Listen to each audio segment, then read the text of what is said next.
On ne le croirait pas de prime abord, à la voir avec ses chiens Charlie et Brandy, mais Mitch O'Sullivan est une apôtre. Une apôtre du vin bio. Dans sa boutique, 90% des références sont des vins naturels ou simplement bio, par refus des pesticides et parce que c'est ce qu'elle préfère boire.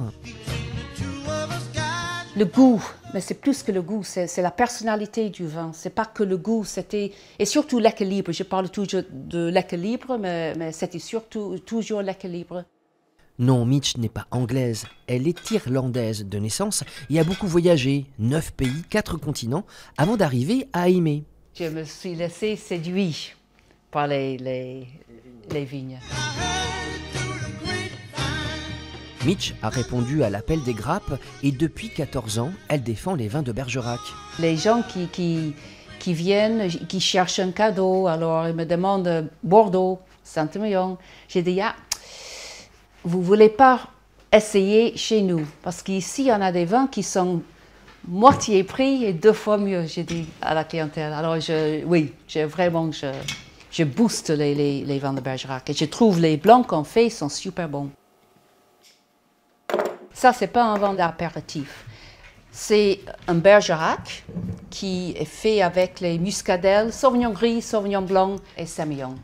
C'est un bio, bien sûr, avec les levures indigènes. Pour moi, c'est atypique. C'est vraiment à l'aveugle, c'est presque style Bourgogne. Et là, vous allez voir comme ça reste en bouche après. Le joncal, blanc ou rouge, c'est son chouchou. Mais depuis sa boutique, Mitch observe la conversion progressive de l'ensemble du Bergerac vers le bio. Une révolution qui révèle de belles surprises. Et alors, par exemple, le domaine Philly, quand j'ai commencé ici, il y a peut-être 10-12 ans, ils étaient très gentils. Ils voulaient travailler avec moi, mais pour moi, les vins, c'était très déséquilibré. Ils ont fait conversion bio et après biodynamie, j'ai regoûté et les vins, ils étaient complètement différents.